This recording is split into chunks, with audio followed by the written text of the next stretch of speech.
R. Kelly convicted in sex trafficking trial. R. Kelly, the R&B superstar known for his anthem "I Believe I Can Fly," was convicted Monday in a sex trafficking trial after decades of avoiding criminal responsibility for numerous allegations of misconduct with young women and children. A jury of 7 men and 5 women found Kelly, 54, guilty of all 9 counts, including racketeering, on their second day of deliberations. Kelly wore a face mask below black-rimmed glasses, remaining motionless with eyes downcast, as the verdict was read in federal court in Brooklyn.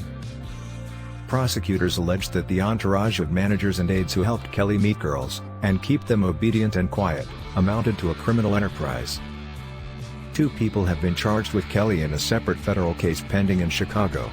He faces the possibility of decades in prison for crimes including violating the Mann Act, an anti-sex trafficking law that prohibits taking anyone across state lines for any immoral purpose. Sentencing is scheduled for May 4. One of Kelly's lawyers, Deborah O'Connor, said he was disappointed and hoped to appeal. "I think I'm even more disappointed the government brought the case in the first place, given all the inconsistencies," O'Connor said. Several accusers testified in lurid detail during the trial, alleging that Kelly subjected them to perverse and sadistic whims when they were underage. For years, the public and news media seemed to be more amused than horrified by allegations of inappropriate relationships with minors, starting with Kelly's illegal marriage to the R&B phenom Aaliyah in 1994 when she was just 15. His records and concert tickets kept selling. Other artists continued to record his songs, even after he was arrested in 2002 and accused of making a recording of himself sexually abusing and urinating on a 14-year-old girl. Widespread public condemnation didn't come until a widely watched docuseries, Surviving R. Kelly, helped make his case a signifier of the #MeToo era, and gave voice to accusers who wondered if their stories were previously ignored because they were black women. To the victims in this case, your voices were heard and justice was finally served, Acting U.S. Attorney Jacqueline Cassulis said Monday. Gloria Allred, a lawyer for some of Kelly's accusers, said outside the courthouse that of all the predators she's gone after, a list including Harvey Weinstein and Jeffrey Epstein, Mr. Kelly is the worst. At the trial, several of Kelly's accusers testified without using their real names to protect their privacy. Jurors were shown homemade videos of Kelly engaging in sex acts that prosecutors said were not consensual. The defense labeled the accusers groupies and stalkers. Kelly's lawyer, O'Connor, questioned why women stayed in relationships with Kelly if they thought they were being exploited. "You made a choice," O'Connor told one woman who testified, adding, "You participated of your own will." Kelly, born Robert Sylvester Kelly, has been jailed without bail since in 2019. The New York case is only part of the legal peril facing the singer. He also has pleaded not guilty to sex-related charges in Illinois and Minnesota. Trial dates in those cases have yet to be set. At the trial, prosecutors painted the singer as a pampered man-child and control freak. His accusers said they were under orders to call him daddy, expected to jump and kiss him anytime he walked into a room, and to cheer only for him when he played pickup basketball games in which they said he was a ball hog. The accusers alleged they were ordered to sign non-disclosure forms and were subjected to threats and punishments such as violent spankings if they broke what one referred to as Rob's rules. Some said they believed the videotapes he shot of them having sex would be used against them if they exposed what was happening.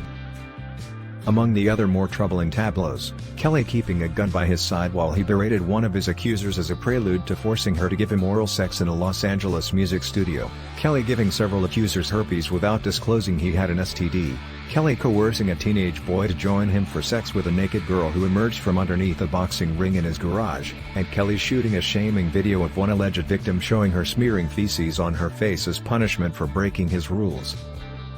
Of 14 possible racketeering acts considered in the trial, the jury found only 2 not proven. The allegations involved a woman who said Kelly took advantage of her in 2003 when she was an unsuspecting radio station intern. She testified he whisked her to his Chicago recording studio, where she was kept locked up and was drugged before he sexually assaulted her while she was passed out. "When she realized she was trapped, I was scared. I was ashamed. I was embarrassed," she said. Other testimony focused on Kelly's relationship with Aaliyah. One of the final witnesses described seeing him sexually abusing her around 1993, when Aaliyah was only 13 or 14. Jurors also heard testimony about a fraudulent marriage scheme hatched to protect Kelly after he feared he had impregnated Aaliyah. Witnesses said they were married in matching jogging suits using a license falsely listing her age as 18. He was 27 at the time. Aaliyah, whose full name was Aaliyah Dana Houghton, worked with Kelly, who wrote and produced her 1994 debut album, Age Ain't Nothing But a Number. She died in a plane crash in 2001 at age 22. Kelly had been tried once before, in Chicago in a child pornography case, but was acquitted in 2008.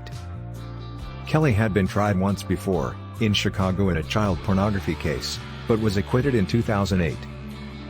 For the Brooklyn trial, U.S. District Judge Ann Donnelly barred people not directly involved in the case from the courtroom in what she called a coronavirus precaution. Reporters and other spectators had to watch on a video feed from another room in the same building, though a few were allowed in the courtroom for the verdict. For real news that matters, please subscribe.